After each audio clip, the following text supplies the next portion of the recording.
anybody tells you words and ideas can change the world. I'm interested in one thing, Neil, the future. And believe me, I know the only way to get there is together. What we've got here is failure to communicate. You may think you know what you're dealing with, but believe me, you don't. I want the truth! You can't handle the truth! For centuries, philosophers have used the dialogue to search for truth, because it's through conversation, through the logos, that we find it. This is the Dialogue, where ancient philosophy, history, and theology meet modern life. Together, we'll wrestle with big questions and give our answers through the way we live. Let's start the conversation. So you're treating people as a cost, not an investment. And when you live life that way, you go, we're gonna cut costs. Yeah.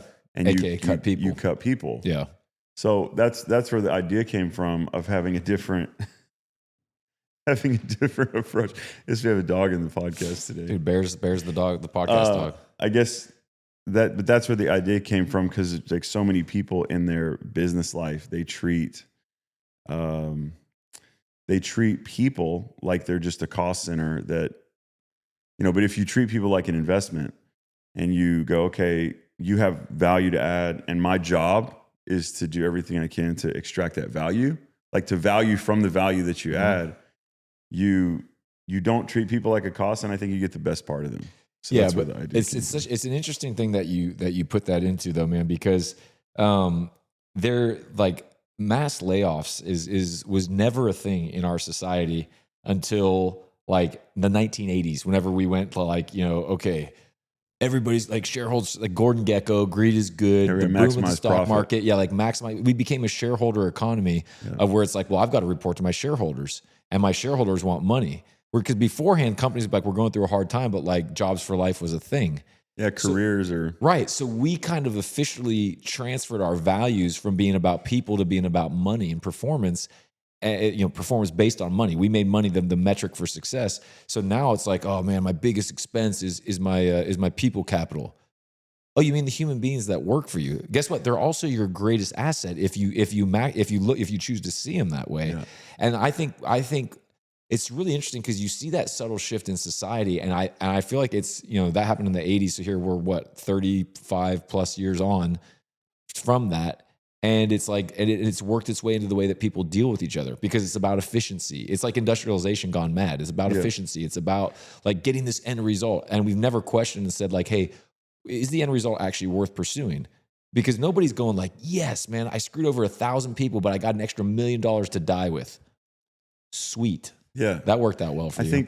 I think there's like you can focus on what something costs you, or you can focus on what something creates for you. Right. So if you treat any kind of relationship like as a transaction, you're focused on cost versus benefit. Like going, okay, well, I'm gonna hire this person. It's gonna cost me this much money. They have to benefit. Right. They have to benefit me this amount.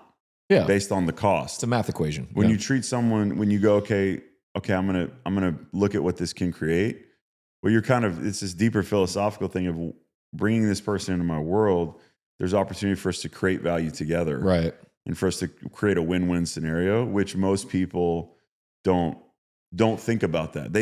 Most people are really, especially in the West, were conditioned. I don't know, man. The mass layoff thing is interesting. I don't know where that came from, because like in the Western world, we're conditioned to focus on individual advantage pretty much above everything. Yeah. So as long as like my job in a relationship is to take care of me winning, right, and your job is to take care of you winning. Yeah. It's not a zero-sum game, bro. We'll both just win. Yeah. Also, I may cut your throat, but we're both. Well, I think people are saying it's not a zero-sum game, and they behave differently. They want to behave that way, but then in their mind, everything's a zero-sum game. It's a scarcity mindset. So here's the thing that's so interesting, because like, and dude, I gotta say, on a side note, I'm enjoying doing our podcast together, because what I'm finding is that because you and I are developing like a different muscle in my brain, I feel like it's expanding my thinking in other scenarios. to kind of like when people say things, I'm like, let's examine that and go underneath it. You know what I mean? Like, so I'm really enjoying that on a side note. Thanks, man. But so like, yeah, thank you, man. Welcome to episode, what is this, episode 5? 6. No, it's episode 6. Yeah. Episode 6, everybody. Yeah. We're in the top 1% now.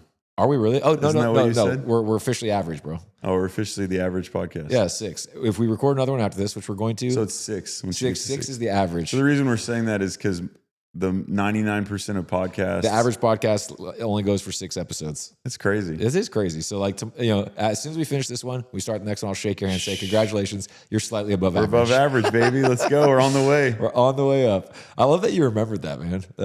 Anyways, but so going back to the shareholder thing, and this is why I said, like, people don't ask if this is a worthwhile goal, because when we're talking about transactional versus transformational and how we treat people and how we view things, you have to have like a purpose behind that, right? Like, what's the mission, aka what's the purpose for what you're doing?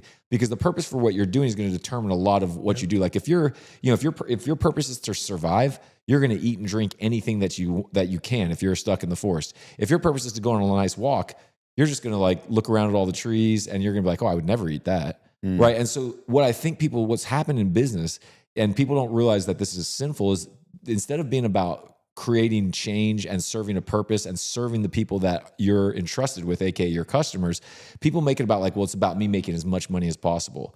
And first of all, they don't realize that they've shifted to that because it's so commonly accepted. It's like, well, of course businesses are there to make money. And it's like, no, making money is a result of bringing value. And so it's like, there's a very, very different attitude. And so I'm using that in business because some people be like, well, yeah, I'm going to cut these people because I'm not building a family. And I would say, okay, yeah, I get that. You have a mission. And if somebody's not serving the mission, I don't have a problem with getting rid of people personally. But what I do have a problem with is just going like, hey, we're going to pursue this thing, and we're going to report 5% less to our shareholders if we don't cut you. So guess what? You and those 1,000 other people that we hired last year, and tech companies do this every year around this time because they're starting to clean up their books. We're just going to lay off these people. Yeah. Oh, okay. And it's become so normal. Yeah. So the mission for them, even though they wouldn't say it, these are people who have great mission statements on their wall. Like, we're here to transform the software industry and whatever, right? Their real mission is, we're here to make as much money as possible. And so like the question I would put for people listening, and I would like us to explore, is like, what is the stated purpose or mission for your friendships? Yeah. Or like, yeah, I mean, in general, and how you approach relationship. Yeah. So we're talking about transactional versus transformational relationships. And the idea, the idea, right, is that people who are transactional, they treat relationships as a cost. People who are transformational, they treat relationships as an investment. And so, I think the first thing is, if you have this transactional mindset in relationships, you're always thinking short term. Right. So you're always thinking like, okay, I gotta get this in this amount of time. You also think small in terms of, you don't think the world can get bigger. So you don't think that, if you see people as a cost, what you believe is that your pie is only a certain size. Yeah. And you're giving them a piece of your pie, but they need to give you back like an equal piece of the pie. Right. You don't believe that the pie can get bigger. Right. And a person who's transformational, they're growth oriented, and they believe in like the compounding value of a relationship. Yeah. It's like this, we talked about that about the premise of the podcast. Like, when you get in relationships with people, there's all kinds of cool things about relationship. There's compromises. There's all this stuff and compromises aren't a bad thing, but you create a third way between two people that wouldn't have otherwise existed, that creates a different set of value. So whether that's thinking about a business partnership and what business partners can do, or like having kids. So you get married and hopefully, ideally, right, we treat our marriages as transformational relationships. Yeah. So I don't think a lot of people do, man. Yeah. But you get married and you can multiply together what you could not produce separately, even like in the physical with children. Right. And so you create something that is bigger and completely different than what any one of you could have done by yourselves. Well, in a marriage, if you treat your marriage as a transaction, which, like you're saying, a lot of people do. This is like a deep concept because, okay, how do I treat my marriage as a transaction? Well, if I come into my marriage and I expect my wife to meet all my needs for me Yeah. without me doing, like, you're just a wife and that's what you do. Right. You know, I come in and I say, well, here's how it's going to be. And you're going to do this, this, and this, because this is what I need out of you. That's treating my spouse as a transactional relationship, which is really just about me going, okay, well, it cost me something for me to get married to you on whatever level. And I need to receive a requisite benefit to that. Right. But what's so interesting about using marriage as the first template for transactional versus transformational is this is where I think I love that we're exploring this from philosophy, theology, and like historical context, because like where are you learning what a marriage should be? Yeah. Right. Because I don't think a lot of people. I had an interesting conversation with a group of men that I meet with every Friday, and I asked them, what should a man be? And these are guys who are all in our circle and like all Bible believing Christians. And even in that, you get guys that will say things, like, okay, well, where'd you get that from? And it's like, because everybody's gonna be like, well, what about this scenario? And so, like, I don't think people construct like a source of truth with any sort of Intentionality. Yeah, I think people, by and large, and our brains are wired for this. This is like one of the greatest things you could get from listening to this podcast is that you would stop and go like, hey, why do I think that? Like, I think if you just started doing that, you would grow massively. Yeah, it's a great question that my dad tells people to think is who tells people to ask themselves, who taught you to think the way that you think? Great question. You know, and do you like it? Right. I mean, do you like a lot of us, like, I was talking to a guy this week, and he was asking me, so he's a friend of mine, and he comes from like an abusive background, abusive family. And he knows my dad, my parents are wonderful. So he's asking me like my opinion on spanking and on all these different kind of marriage and relational dynamics. And ooh, a sip of the strong leaded coffee for it's dramatic. it's Dude, this pretty coffee is strong really strong. Yeah. I told you. Yeah, I'm not sure you put much water in here. This is just like pure sludge. I'll drink it all. What were we talking about? You were saying you were talking to this guy who was asking about spanking. Well, you took a sip of your coffee right mid-sentence, which I didn't expect. So I felt like I had to fill the airspace. Thank you. Yeah, for the listeners, man. He asked you about spanking. You were having a conversation with a guy that you know. Yeah, I can't remember. Let's go back to what you're saying. Awesome. Well, glad I'll come back this to is it. real conversation here, friends. So, no, but what I was saying is like, so you saying what your dad said about who taught you to think the way you think is so valuable. Oh yes, okay, I got it now. Do you want to pick back up? Yes. So I was telling him, he goes, what do you think about, we were talking about spanking your kids, all this different stuff, but he goes, I want to ask you a question. I said, okay. He goes, what do you think about the Bible when it says the sins of the father are passed on to the fourth and fifth generation? And this is not really the topic of this podcast, but I'll take a second to say it because I think it's like goes with what you're saying. Who taught you to think the way that you think? So sin in the Bible, in the Greek world, the word sin is the Greek word hamartia, and it doesn't come from theological thinking. It comes from philosophical thinking and actually like plays and stuff. So Aristotle wrote a book called the Poetics, and he introduced this concept called hamartia. And hamartia is the literal translation is what we talk about a lot, and that's miss the mark. Right. But the concept of it is a decision that a character makes that is the pivotal decision that leads to their ultimate destruction. Right. So like Pandora's box. So in the story of Pandora's box, Pandora had all these gifts from the Greek gods, was given all these gifts and was given the gift of curiosity. And she was given, it wasn't really a box, it was actually a jar, but she's given a jar, and because of her curiosity, she made the decision to open it and unleashed all the suffering on the world. That's what Greek myth says, right? Yeah. So hamartia is this idea that you can come to a place of decision where you make a decision and that leads you down a cascade of bad events that lead to your destruction. So you're headed in the right direction, you make a decision to go in the wrong direction. So I was telling this guy that because when you read about sin in the Bible, that's what sin is. Mm-hmm. So it's it's the word hamartia, which people say comes from archery. It doesn't come from archery. They used archery as an example of hamartia. Right. So early Christians would say it's like archery because a lot of people did archery thousands of years ago. So it's like archery. When you aim at the target, you miss the target. But it's a bigger concept than that because so what does that mean, the sins of the father or passed down to the son or the fourth and fifth generation or whatever. What that means is the criteria. So we've talked about this before on this podcast, but criteria for making decisions is your philosophy. So you're going to learn from somebody how to think. Yep. Right? Sin is the fundamental concept is making decisions that you don't realize that are bad decisions that ultimately lead to your destruction. Yeah. Right? So without realizing it, we're being taught how to think by all the people that we're around all the time. And that starts really young when we're kids. Yeah. And so what does that mean? The sins of the father are passed on to the son or the next generation. Humans are modeling creatures. Like we model whatever's in front of us. We're kind of built that way. Yeah. Big time. Yeah. Right. You can't really say where that comes from. It's just a way that we are. God made us that way. Yeah. We're built to follow. We're made to follow things. We're made to model ourselves after things.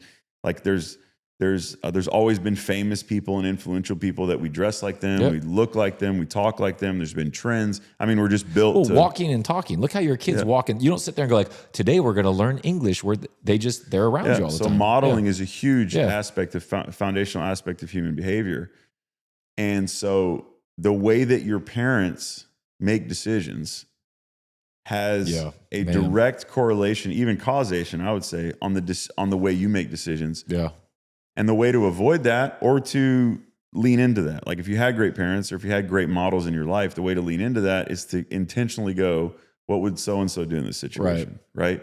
The way to lean out of that is to be intentional about your thinking and go, okay, like this question, who taught me to think the way that I think? Because then I can ask, is that level of thinking fruitful? Right. And so like a lot of guys will be like, their dad will have had anger issues, and they'll go, I'll never yell at my kids. I'll never be angry at them. I'll never whatever. And they have kids, and their worst nightmare comes true. Yeah, that they kind of become the dad who like yells and is angry at their kids, and they don't even understand why. Right. And the reason why that is because it's hamartia. It's a decision that your dad made to be the way that he is, and if you don't intentionally change that decision, that's just what was modeled for you. Yeah. And if you don't ever get to the place in your life where you're like, oh man, this is actually a learned behavior. Yeah. This isn't actually maybe me. This is something I've learned. If you don't get to that place where you're acknowledging that or aware of it, you can't ever be intentional about it. And so you end up reproducing this generational stuff. And I know a lot of like probably spiritual people that are listening. It's like, well, that's a generational curse. What generational curses are and all that. And I don't really personally go that direction. Yeah. Not because I don't believe in generational curses, but because I'm all about control. Well, not. Well, no, but I'm not about being in control. You're just explaining it in a different way. I'm all about understanding that you have control. For sure. And it's not, we're talking about transactional versus transformational, but I guess where that starts, right, is in how you think. Yeah. And you learned, which is what we were talking about, you learned how to approach relationships a certain way. Yep. And in the culture we live in, it's so interesting. I actually went to a mastermind this week and we talked about this. So in the culture that we live in, the culture says you should never be geared towards your own individual advantage. Right. Like you should. So people behave like they're looking for the win-win. And they behave like, oh yeah, like I want to do what's best for you. And let's, like in business deals or whatever. But then really like internally, the way that they approach their life is that I have to win. Right. And they approach every relationship that way. They approach a business relationship that way. They approach their friendships that way. They approach a marriage that way. So how do I know I'm approaching things that way? Well, if I'm sitting there asking a question, how does this serve me? Yeah. Like, and that's a huge, but I don't know that people even know they're asking that question. Well, but that's a huge thing that people teach. It's like, well, you should only be in relationships that serve you. Yeah. I'm getting rid of toxic people. Yeah. Well, what if you're one of them? Yeah. Is that really the goal of me having relationships, is for me to just be a person who all I do is extract value? Like I don't ever add value. My only focus. So here's one of the ways to know you're being transactional is if your focus going into a relationship is how does this serve me? Right. Not how do I add value to this person, not how do I serve this person, but how does this person serve me? And that's what culture's currently teaching us. Like you could probably, if you're watching, I don't know if we post this as a reel or if you're watching this on YouTube, you could scroll to the next video And if you go far enough, there's probably going to be someone saying you should only find relationships that serve you. Well, yeah, and so I was going to ask you, because I do think there's an element of wisdom to, what you don't want to be is the person who's like, I'm going to change my life. And I used to be a heroin addict. I'm using a really obvious extreme example. You didn't. But actually, no, I didn't. I'm using this. I'm saying this as a sample. The royal we. The royal we. But like, so you don't go like, you know what? I want to get out of this situation, but I'm still going to keep hanging around all my friends who are addicted. Like, so my question to you is like, how do you know, what are the criteria for understanding, what are good relationships then? Because I hear what you're saying. And I think like, so I'm from California originally. And one of the things that drove me like bonkers about California, one of the reasons why I'm so glad we're in Texas, and this showed up in such a simple way. When I was moving from California, where I'm from, where I've known people that knew me from the time I was prepubescent, I had the hardest time finding people to help me move, to help me pack my stuff. I got 2 people, and they could only come at separate times. And look, and like, who your friends are. I was going to use that as an example of. Well, yeah, because when you ask people to help you move, there's no benefit for that person. It sucks. It's like, if you love me, you'll come help me because you're not going to let me eat this turd sandwich on my own. And on the flip side, it's like I had every time I've had. Well, not now. I'm older now, and not a lot of my friends don't move like that. But right. Like, when I was in my 20s, I had a truck. Yeah. Oh, yeah. And everybody's asking. It's a truck guy. Yeah. Hey, man, man, what have you been doing lately? I haven't talked to you in 6 months. Oh, Yeah. man, just living, hanging out. You have a truck, right? Yeah. Can I use it? Yeah. Because I'm moving. Can you come help me move? There you go. Praise the Lord. But it's like on either side. Yeah, like it's you're asking transactional. people for help. Yeah. And they don't want to help you. Right. Right. It's not beneficial for them. No one wants to move their own house. Right. So like some people are like, well, if you're old enough, you should just pay movers. And I think you could make arguments for all that. But the point I'm making is then I came out here to Texas, and I had one dude that we knew out here that recruited 4 other people from our church, some of whom I still know, that showed up at my house to unpack our truck. Dude, I cannot tell you how much that moved me. Like I was just like, man. And the point I'm making is I think that there's such a different culture. We live in a pretty awesome bubble in where we're at.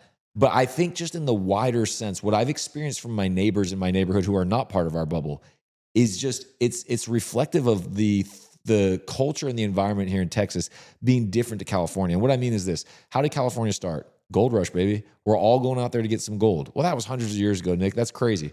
Well, what's out there now? Tech, gold rush. Hollywood, gold rush. AKA, I have a dream. What if I could strike it big? And so what you have, and for some people, maybe their dream isn't tech or Hollywood, but it's to have perfect weather, to surf all the time, to have this idealized life. So what happens is people have like an interest that they want to go. And what I found in California was people were fine to be friends with you as long as you fit into what they were trying to do. As far as like, hey, if you kind of like fit in with my lifestyle. So it'd be like, hey, we should hang out. We're getting along. Yeah, well, let's get together. And then you'd like text them or follow up and nothing would happen. And it drove me and my wife crazy because we're very relational people. So when we moved out to Texas, one of the criteria we had was that we wanted community. That was like one of the big 3 criteria that we had. We wanted community, affordability, and traditional values. And Texas met all those better than anywhere else that we could see or think of or research. And so here we are. And also God directed us here. But I just look at that and I go, okay, so going back to what you said, why do you think the way you think? Some people have grown up in a culture where it's like, because in California, what are you doing? I'm surfing, then I'm skiing, then I'm going out to the desert, then I'm going to sit out and I'm going to like go for a run by the bay. And then I've got like 15 things I'm going to do. Then I need to run over here and get a burrito. And then like maybe we can hang out for 5 minutes. There's just so much to do. Yeah. And like and if you don't ever stop and take hold of that thought process, you'll never to me, I say that your standards, like you said, a lot of people would say we got to find the win-win. That's my standard for business. And you're saying your real standard is that they want to win for themselves. To me, the standards are the things that you don't question. Yeah. The things that you're taking completely for granted are the things that are dictating a lot of your behavior and you don't even know what's going on. And that's where it gets really dangerous because until you hear somebody kind of, disrupt your pattern and go, hey, why are you doing that? Or where did you learn that from? Well, I don't know. This is just the way it is. No, it's not. This is the way it is for you. Yeah. And that's a powerful moment where you can potentially change a lot. But what I'm asking you is how do you get, like, why would you be transformational? Like, how, because like some people you do need to get out of your life. Other people, it's like maybe God's called you to serve them, or, what if you don't believe in God? You know what I mean? So like there's all these variances for this. Yeah. Well, man, I think like Proverbs 18, I think says that a man who has friends must show himself friendly. Right. So if I approach a relationship and my initial thought, there's nothing wrong, I think, with saying, what am I getting out of this relationship? Like there's a dynamic of energy demanding and energy producing. And we all have, what's it doing to my life? and we all have energy demanding relationships and energy producing relationships. So we should lean on the side of energy producing relationships. But if the starting point for me of entering a relationship is me needing everybody to produce energy for me, right, then I'm the energy demander. Right. So then I'm treating one of the ways to know you're in a transactional relationship or you're approaching a relationship transactionally. I think on this podcast, especially, don't think about what other people do to you. Think about what you do to other people. Yeah. This isn't like one for, hey, I'm gonna send this to my, friend because they treat me like a transactional relationship. Right. Like all of us, I think, like I was saying, I mean, in the Western world, it's highly individualistic, and we all have been taught. We all have an innate human tendency to do this, but we've all been taught by culture that you should do this because no one's going to look out for you. Yeah. And so we should just think about ourselves, like, mainly. And for me, one of the ways that I know that I'm approaching a relationship as a transaction is if my first thought is, what am I getting out of this? Yeah. And that's actually a really deep challenge for me because I'm a pretty introverted person. And so if someone's like, hey, we should go do this together, or I want you to be a part of this, I'm like, I'm not interested. None of that's fun for me. Yeah. And I'm saying this as his friend, even if his friends invite him. Like me and Garrett, we invite you to things. I'm like, dude. You guys invite me to run 50 miles and climb Pikes Peak in a day. We invite you to go get burritos that one day. And you're like, nah, man, I'm just going to go home. I've got a new video game. I'm like, dude, get in the truck. Like, you're coming with us. One day we invited you for burritos. Dude, it's not that. No, I mean, I for real. I'm saying that to reinforce what you're saying. Your natural default is, I'm good. Thank you for supporting my self-deprecation. And giving a large weight of evidence. Let me tell you how this is actually the airing of grievances podcast, Josh. I've got a long list. No, I'm saying that. But for real, no. I mean, for but me, you still came. I'm saying that as a person who my number one default thought is like, what's in it for me? Right. I'm very much naturally that way. Right, okay. And so the reason why I say that is because I think generosity is something you learn. It's not something that you just are. Right. I think there's people that are naturally maybe more sharing and more generous and more like collective in their thinking, but approaching a relationship and saying, what am I putting in versus what am I putting in first, and not being like, what am I getting out of it is really hard. But then you have to bring the balance of being able to get a win-win. So you don't want to, what a lot of people will do too is they'll allow themselves to be completely taken advantage of, or they'll put themselves in a position where they're around people. So like Jim Rohn, man, I love I was going to go down this whole road, but I think the way Jim Rohn explained it is about finding good relationships is so succinct and really good. He said, you should ask yourself 3 questions when it comes to relationships. Who am I around? What are they doing to me? And then, is that good? Yeah. But then I think the kind of like converse of that, or a parallel to that, is ask yourself at least those last 2 questions to you. Like, what am I doing to other people? And is that a good thing? Yeah. And so for instance, in a marriage, right, the way that we can approach a marriage that's transactional is keeping score. Right. So I'm really great at that. Like, I have a great memory. I can remember everything that Courtney does or doesn't do that doesn't align with me or doesn't work with me or whatever. And for every one time, like and I can also out argue her, right? So for every one time that I do something wrong, I can think of 9 things she did wrong. Yeah. So then what you do is you approach a way to know, again, that you're in a transaction, you're approaching relationships transactionally, is if you're trying to win. Yeah. So when you're in an argument with your spouse and you're trying to win the argument, you're not being transformational. Right? You're being transactional because you're trying to get the win and prove that you're right. Like, I've said this before, I think it's so, and I've seen my dad do this. So this, to me, honestly, at 38, this feels impossible, but I've seen it done. I've seen it done. So I believe that it can happen. When my dad is arguing with my mom, they've been together almost 50 years. They've been married for 43 years. He'll stop and he'll go, I don't like the way I'm being right now. Right. And I just, I observe it. So I believe that it's real. I can't say that's fake. But that feels impossible to be that way. Because when I get into that mode, I get into winning mode. Right. I get into like, okay, now we're doing this. I'm going to put you in your place. Right. And I don't even see that person as like my partner in life. Right. I see that person as someone who I'm going to make sure that they know who's in charge today. Right. Right. So I think approaching relationships that way is how you know, like if you're looking in a relationship, you're in an argument, you're in a disagreement, or you're just living life with people, and you go, how do I win? How do I make sure that I win here? That's one of the ways to know that you're approaching life in a transactional way. Yeah. Like one of my... Can I ask you a question? Yeah. Kind of interrupt you because I feel like there's this thought underneath this that's really like gnawing at me, because I think it determines so much of what you're saying, because you're talking about some of the outputs of transactional and transformational. But what do you think the purpose of relationships are?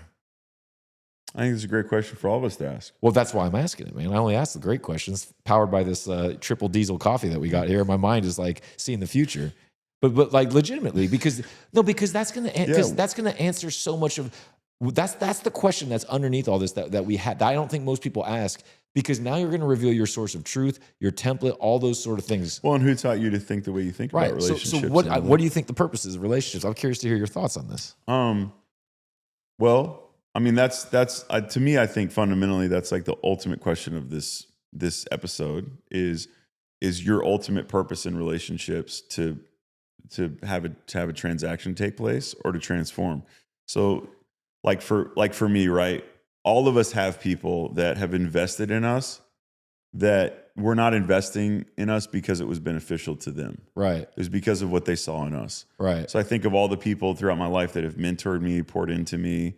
I mean, when you're my parents, right? Like when your parents are raising you, they're not like, if they're good this is parents. Great return on investment. Yeah, right if your parents are raising you, they're not like, I need to make sure that I get a return on all my time that I spend with you. Yeah, I've got a ledger for my kids. One day they're going to pay in full. Yeah. Beautiful. It's wonderful. I'm sure it's going to work out well. Yeah, I'm a great dad. Yeah.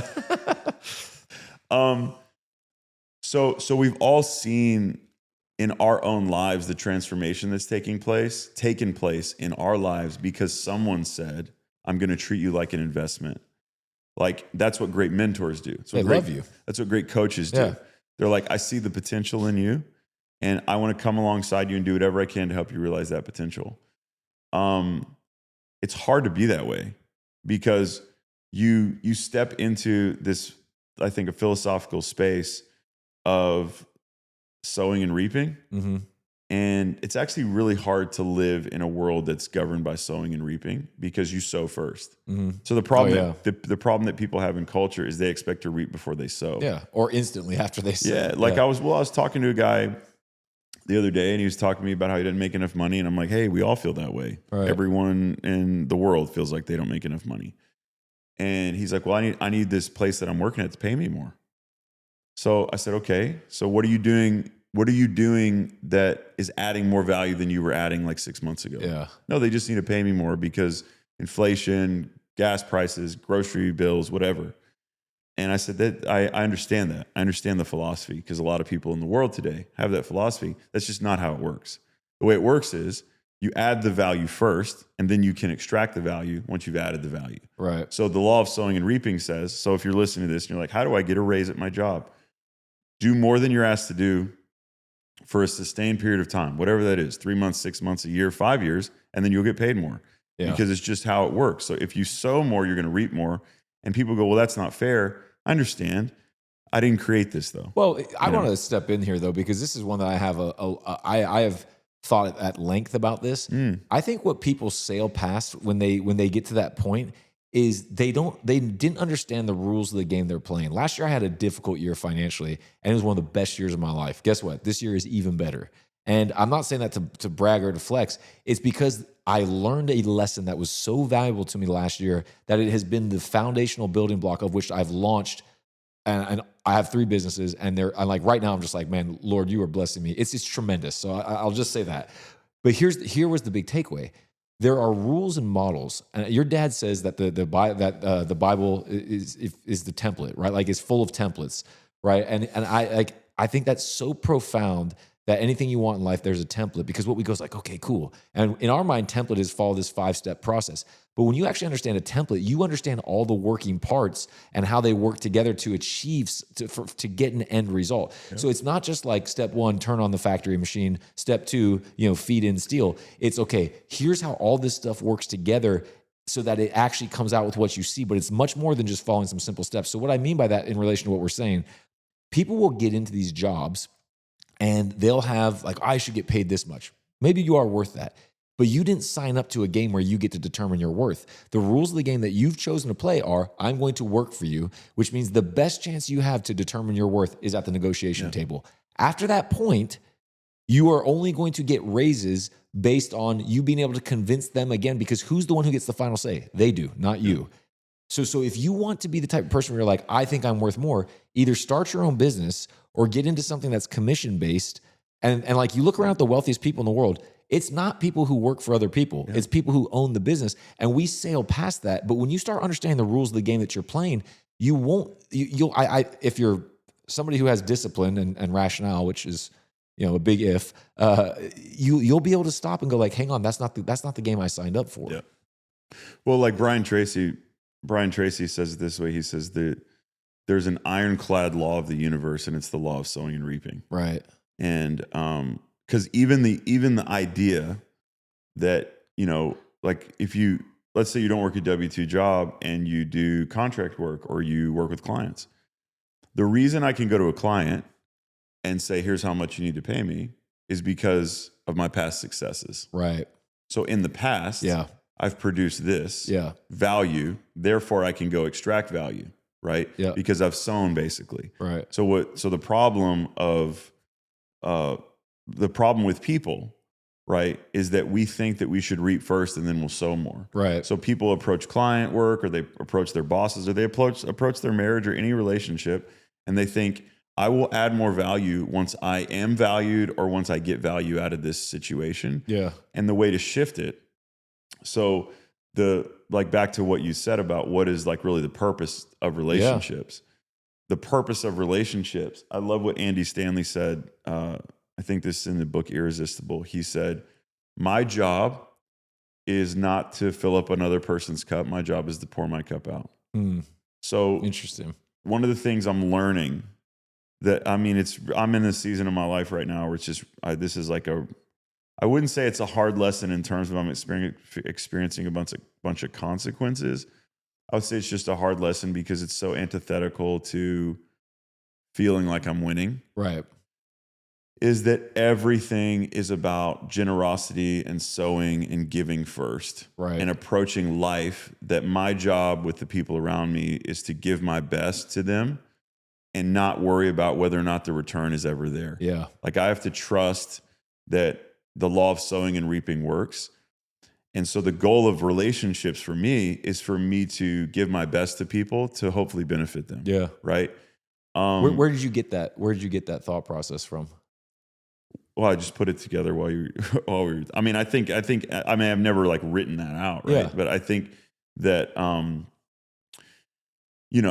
the Bible talks about give as you've freely been given. Yeah. Like it's been given to you, so give it away freely. I mean, the Bible talks about things like forgiveness and saying that, if you don't forgive other people, God's not going to forgive you. That's what Jesus said. Yeah. And someone has to be the one. Someone has to be the first mover. Someone has to be the person who in the situation says, you know what? I am not going to be about my personal benefit here.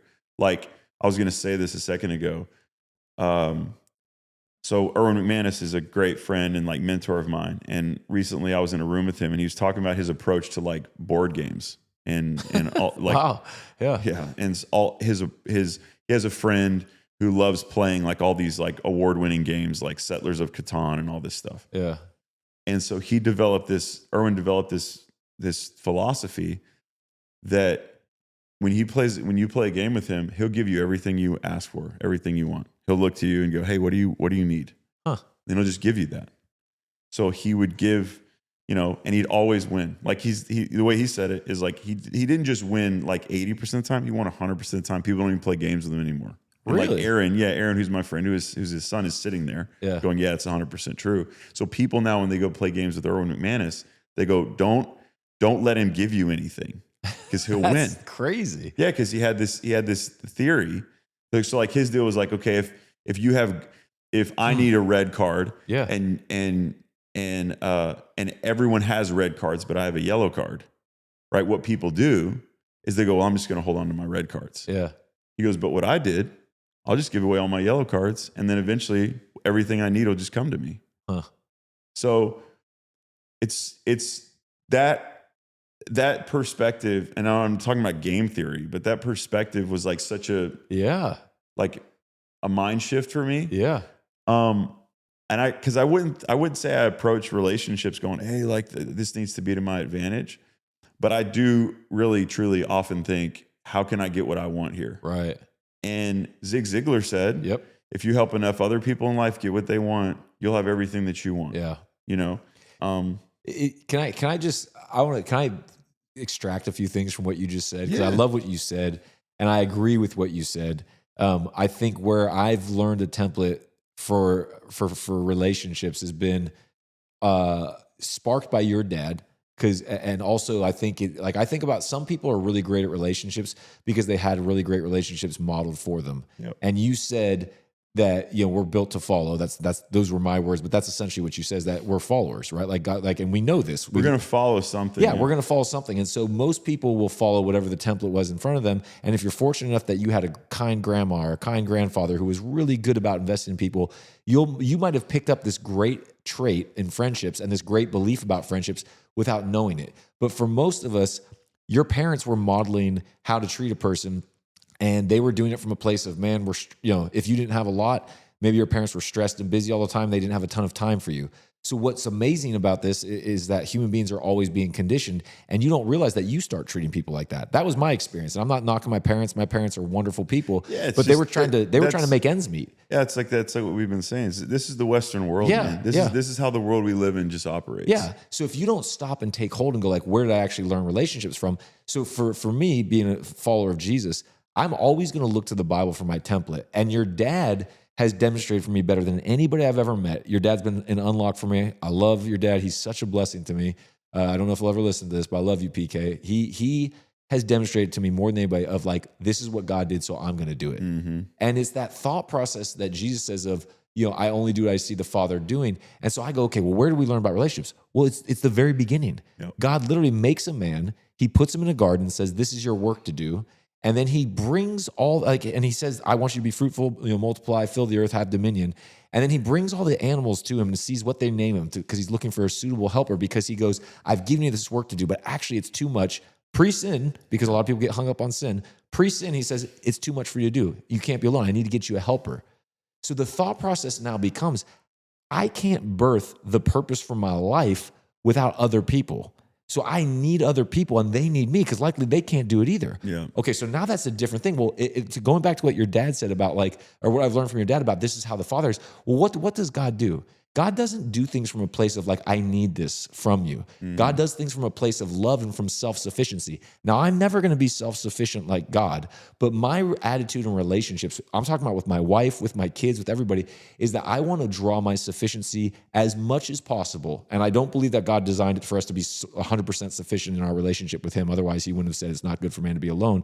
But I want to draw my sufficiency from God so that I can be the person in all my relationships that I'm giving to those people, because I know, and I don't know what it is, but I do know that in all the relationships that I've been entrusted with, I'm there for a reason, they're there for a reason, and God's ultimately the one in control. So if I'm not sowing into those people, if I don't look at people that come into my world as I'm being entrusted with them, then I will switch to transactional. But the reason I've only developed this in the last 5 years because I've had this thought process of man, I need to really understand the purpose of relationships. And the more I look at it, the more I go okay, God's given us 3 things to live this life: his word, his spirit, and other people. I think I really think it's those 3 elements are consistent for everybody. I don't care who you are.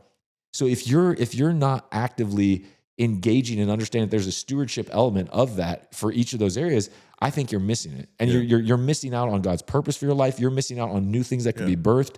And so part of this I've learned from your dad, and other parts I've just worked out. But in my marriage, I don't want to be hey babe, I need you to do this, this, and this for me. Like, there's, without being overly, there's one thing that I need my wife to do for me that nobody else in the world can do. Right. I'm a man. Okay. And I'm not gonna, I'm just being straight, but like by and large I want to be a great companion. I want to be there to serve my wife, to listen to her. Do I need my wife? More than I can even describe to you. Well, I'm more connected to my wife than I actually understand. And there's a whole nother story to that. But I don't want to be where I'm needy for her. Like I'm placing a great demand on her because I don't believe, I look at how God is in relationships and I seek to be that way. Yep.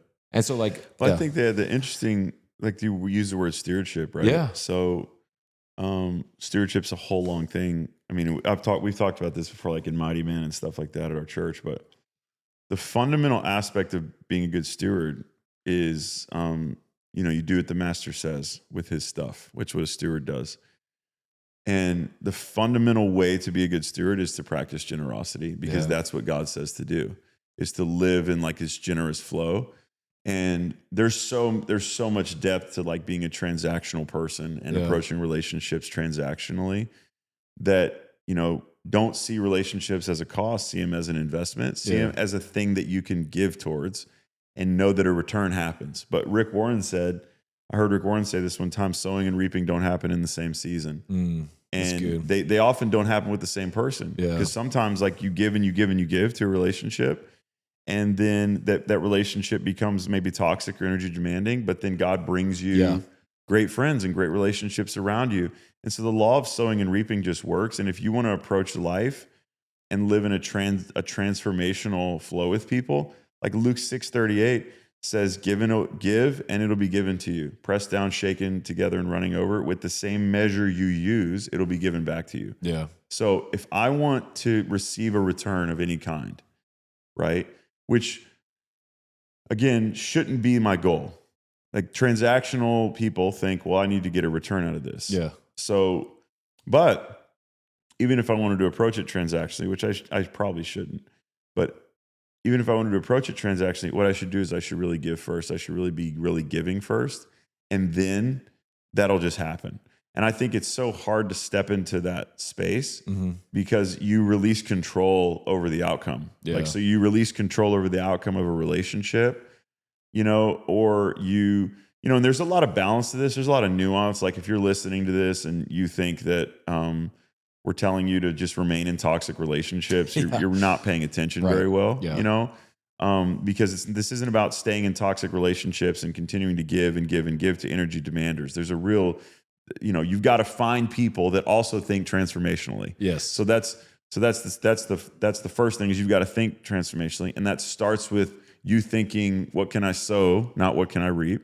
But then you've also got to find other people that think that way. Yeah. Because there's this truth so there's two things I would say kind of as we wrap this episode. And that's if you give other people everything that they need in life to win, what just happens, whether it's playing board games or being married to somebody or doing business, if you give people what they need to win, you will get everything you need to win. It's a law of the universe that God created. This is the law of sowing and reaping. We can call it manifesting. We can call it abundance mentality. We can call it whatever we want to call it. It's just the law of sowing and reaping. But the second thing is also true, that is a whole other road that we can go down. Most people live their life thinking that everybody's trying to take advantage of them. Mm-hmm. And that's mostly wrong. Right.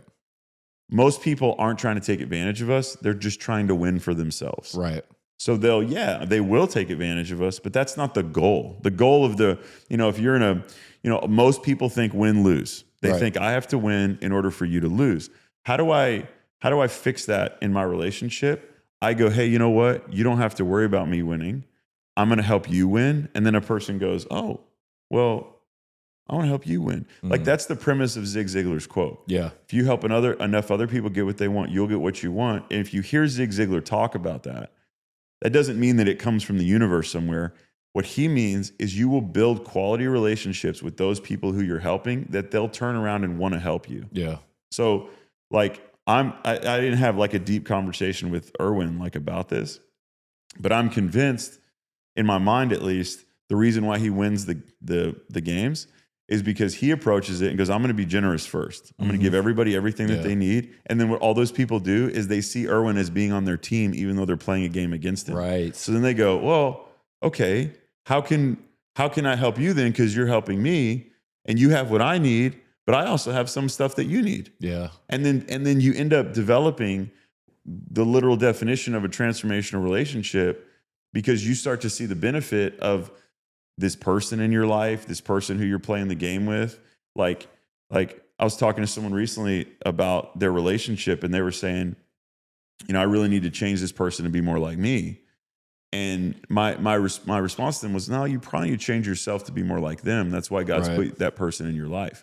Like, I'm grateful if I see my marriage or a business partnership as a beneficial relationship or as a transformational relationship. What I'm going to do is I'm going to go, okay, God put this person in my life, and how do I need to come more their way than getting them to come my way? Right. It's like we're doing this podcast, and this is just a great example for me in my mind.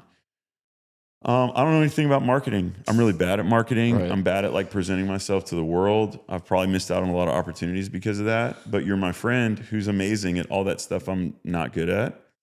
And my responsibility, I feel like, in this relationship with you is to do whatever it is, like to come your way and say, okay, what do I need to learn? How do I need to think to take advantage, not for myself, but take advantage of what God can do through our relationship as it relates to things that you're really great at. Right. But what a lot of people do in a situation like that is they go, okay, this person is, they don't notice. Most of us spend most of our time judging another person's weaknesses through the lens of our strengths instead of looking at our weaknesses through the lens of their strengths. Yeah. Like, I would rather look at my weaknesses through the lens of your strengths and go, you know what? Like, I can learn a lot about marketing. I can learn a lot about what you're great at, but also I could just say, hey man, just help me. Yeah. And I want to be of benefit to you however I can, but I also really want your help. And when you start thinking that way, you create transformation in your own life because you do together what none of you could ever do separately. So I think fundamentally, kind of practically, ask yourself this question. And is that, do I approach relationships, whatever the relationships are, my marriage, my relationship with my kids, my business partnerships, whatever, do I approach those relationships thinking, what can I get? Or do I approach them saying, what can I give?